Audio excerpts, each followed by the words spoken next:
নমস্কার, আমি শ্রাবণী। কেমন আছেন আপনারা সবাই? নতুন একটি ভিডিওতে সবাইকে স্বাগত জানাই। আজকে তৃতীয় দিন, বুধবার। আজকে তৃতীয় দিন আমি কাপড় রোদে দিচ্ছি। শোকেসের যে লম্বা অংশটি দেখিয়েছিলাম সেই অংশটির আজ সবগুলো কাপড় রোদে দেব। হাতে করে কাপড় নিয়ে যাওয়া খুব মুশকিল, সে কারণে আজ ব্যাগে পুরে নিয়েছি। ব্যাগে করে করে নিয়ে গিয়ে কাপড়গুলো সব রোদে দেবো আজকে।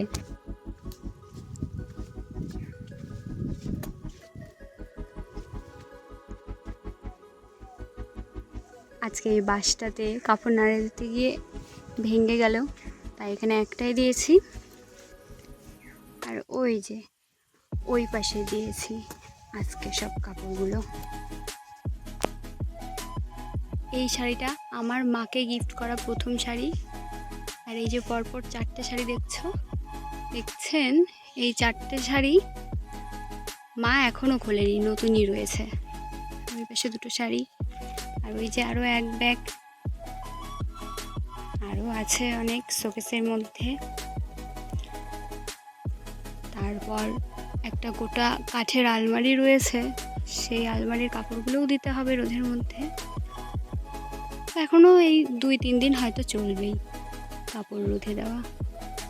আজকে রোদটাও বেশ ভালো করেছে, মাঝে মধ্যে একটু মেঘ হচ্ছে যার জন্য ছায়া পড়ছে, তবে ভালোই করেছে আজকে রোদটা।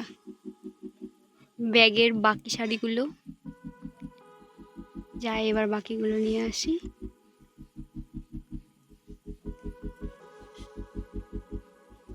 এই যে এতটা পাহাড় জমে গেছে কাপড়ের, আরও কিছু।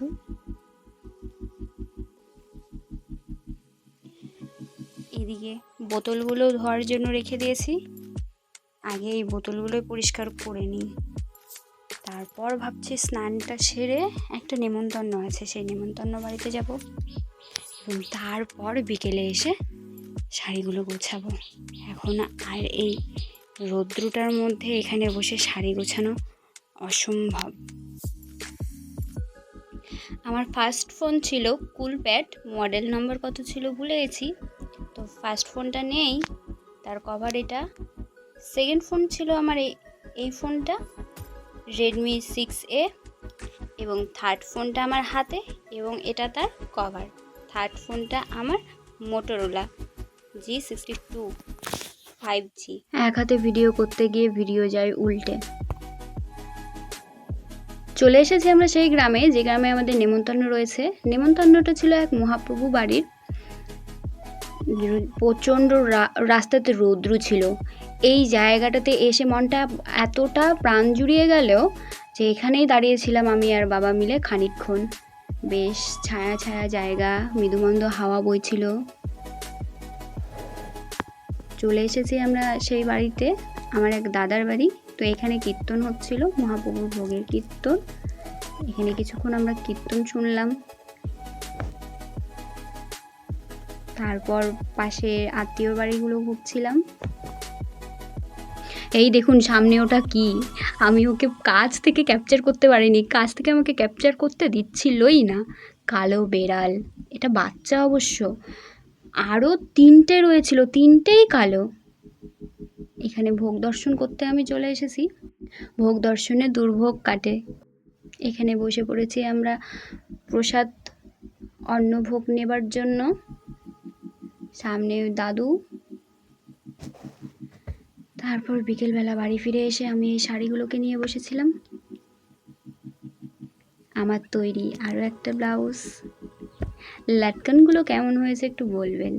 লাটকানের ডিজাইন আরও করেছিলাম, এটা একটা ডিজাইন। এখন বাজে 5টা 15, আমি যাচ্ছি হাটে। অন্যদিন আর একটু আগে যাই, আজকে শাড়িগুলো গোছাতে দেরি হলো, তাই আজকে একটু বেলা গেল। চলুন আজকে আপনাদেরকে হাটটা দেখাবো। ছোট্ট হাট, বেশি বড় হাট না। চলে এসেছি আমি উজিরপুর মোড়ে। এই জায়গাটা থেকেই হাটের ছোট ছোট দোকানগুলো বসতে শুরু করে দেয়, আমাদের দোকানের ওদিকটা পর্যন্ত। সাথে আমার একটা ভাই ছিল, ভাইকে বলছিলাম ভাই তুই ক্যামেরাটা করে দে, একটু ভিডিওটা করে দে। আমার না এতগুলো লোকের সামনে ক্যামেরা এইভাবে ধরে ভিডিও করতে খুব লজ্জা পড়ছে। তো আমি কি লজ্জায় মরছি, আমার ভাই তার থেকে আরও বেশি ডবল লজ্জায় মরে পাগল। বলে কি না আমি পারবো না, তুই করলে কর, না করলে না কর। আমার আরও বেশি লজ্জা পাচ্ছে, আমি ভিডিও করতে পারবো না। তো এদিকটাতে মাছের দোকান, মিশালির দোকান ছিল সামনে একটা, এটা ফাস্ট ফুডের দোকান, এখানে চিকেন কাটা হয়, এটাও চিকেনের দোকান। এই পাশে রয়েছে একটা চিকেন এবং একটা মাছের দোকান। এদিকটাতে ভাজা পোড়ার দোকান, লটারির দোকান, আরও একটা মিশালির দোকান। তো প্রথমে এখানে চুড়িমালার দোকান রয়েছে, এরপর থেকে ফল শাকসবজির দোকান শুরু হয়ে যায়। এই যে দুই পাশে দেখছেন, এই দুপাশে শুধু শাকসবজি ফল টল রয়েছে এখন। আমার ভীষণ লজ্জা পাচ্ছিল এভাবে ক্যামেরা ধরে এই হাটের মাঝখান দিয়ে এতগুলো লোকজনের সামনে দিয়ে যেতে। তো থেকে থেকে ভাবছিলাম তাড়াতাড়ি করে ভিডিওটা শেষ করে দিই, আর ভাবছিলাম যে না আপনাদেরকে তো দেখাতে হবে, তো ভিডিওটা একটু ভালো করে না করলে কেমন দোকান বসে, কেমন জিনিসপত্র ওঠে, না দেখালে কেমন হয়। তবুও তারপরেও আমার লজ্জা লেগে যাচ্ছিল, তাই একটু তাড়াতাড়ি করেই ভিডিওটা করে নিয়ে চলে গেছি। ঠিক কী কী জিনিস উঠেছিল দোকানগুলোতে সবগুলো আমি ভালো করে দেখাতে পারলাম না এই কারণেই, তবে কিছু কিছু দেখা যাচ্ছে। এখানেই হাটটা শেষ এবং তারপরেই আমাদের দোকান। এই যে আমাদের দোকান সামনেই।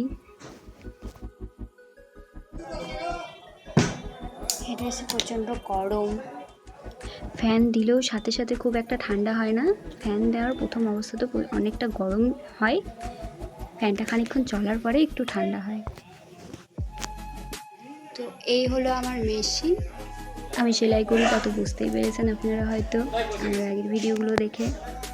আমি এখন ধরলাম বাড়ির পথ। আজকের ভিডিওটা এই পর্যন্তই, দেখা হচ্ছে আবার নতুন একটা ভিডিওতে। সকলে ভালো থাকবেন, সুস্থ থাকবেন।